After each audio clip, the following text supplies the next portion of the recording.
What's up guys? Don Vinci here for today's vlog. Meron lang tayong i-unbox na item galing sa China. So yes guys, ito is isang rear set for my CF Moto 300 SR. So wait lang, unbox ko lang siya sandali. Tingnan nyo yung packaging. Durog-durog na, pero sana yung item is hindi pa durog. So buksan lang natin to. So ito yung rear set guys, as you can see. So far wala naman siyang damage or what. May slight dents lang dito. Ayan. Siguro dahil habang nasa shipping, diba? Pero yun, so far ganda naman ng quality. Makapal naman yung alloy na ginamit.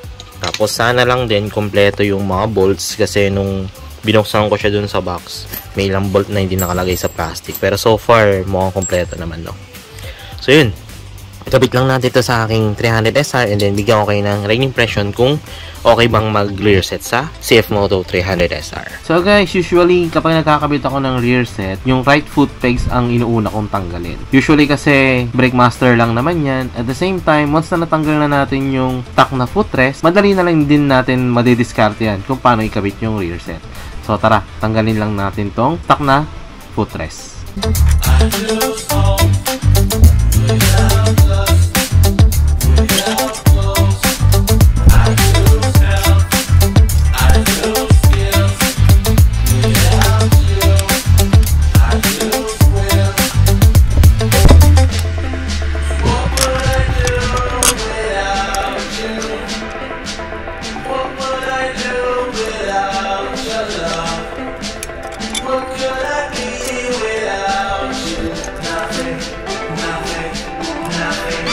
So ito na guys, natanggal na natin yung stock na footrest. As you can see, once na natanggal nyo na yung brake master, madali na lang din tanggalin itong stock footrest. And by the way, yung spring and yung ibang bolts mula dito sa stock footrest, yun pa rin ang gagamitin natin kapag kinabit na natin yung rear set.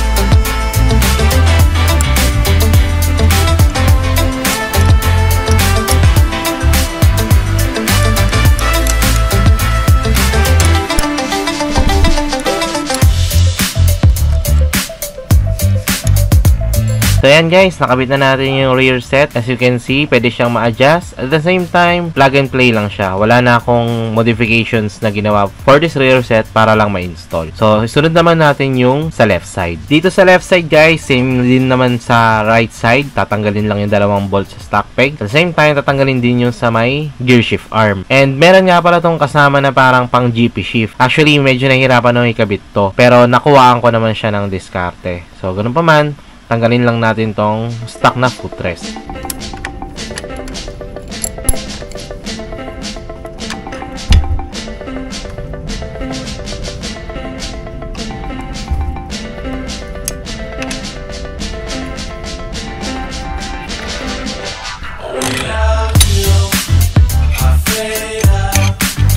So ayan guys, pasensya na nga pala kung hindi ko na napakita sa inyo kung paano ako nakabit itong rear set, pero naka GP shift na yan. Actually medyo nahirapan din talaga akong hanapan or diskartehan yung GP shifting niya, pero nakuha ko rin naman kung paano. May mga kasama naman na spacer etong rear set na to, kaya kahit walang instruction, malalaman nyo rin kung saan siya ikakabit. Ayan yung mga tinuturo ko, dyan nyo ilalagay yung spacer. At the same time, dyan nyo din gagamitin yung pinakita ko kanina na parang bracket. And yes, naka GP shift na siya. Ang shifting niya na ngayon is 1 up, 5 down.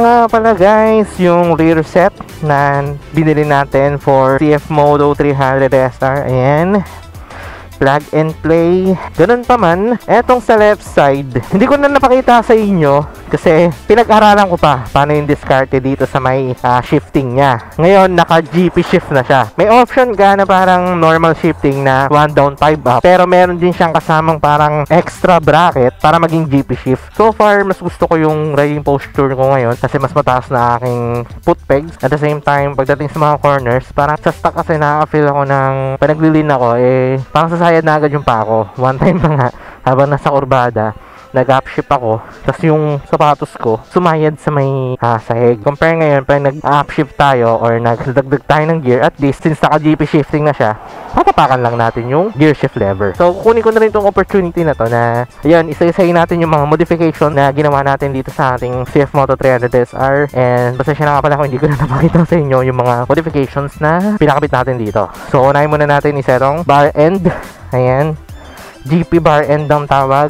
Pero ano lang naman to, plastic lang. So parang isang bagsak lang, putol na agad yan. Ano lang, forma lang talaga siya kung tutusin. Next is yung sa kanyang side mirror. Ayan, Ninja King na side mirror, kasi nga yung stock ng side mirror masyadong mahaba. Tapos ang problema pa dun sa stock ng mirror, yung bend ng mirror is pababa. So parang mahirap siyang i-operate kapag nasa traffic tayo or what. Compare dito na shorty, sa viewing medyo sobrang limited lang talaga na nakikita. So naglagay na lang din ako ng blind spot para kahit paano mas kita ako yung mga nasa likuran ko. Next, ito, bago lang to, RCB na clutch perch and RCB na brake master. Ayun, mas maganda na yung braking ko ngayon compare sa dati na stock. Kasi ang reklamo ko sa stock, ang tigas. Compare dito, ang lambot na. Ang sarap na mag-brake. Ang ganda na ng feedback na binibigay sa akin. Dito sa clutch perch, parang same lang din naman sa stock clutch. Pero, pinakaiba niya yan. Forma na lang din kung tutusin. Tail tidy, di ko sure kung tail tidy ko siya. Although, mostly kasi ng mga sports bike, naka-tail tidy talaga. Parang okay din naman kasi sa akin yung stock na itsura. Kaya kahit pa paano, baka i-retain ko muna tong tail tidy. Tapos yan, naka VMAX muffler tayo. Itong tubo natin, nabili lang natin second hand. And may option ako na pwede akong bumili ng canister na shorty, tas underbelly ang forma. Tatanggalin ko lang tong tubo na to.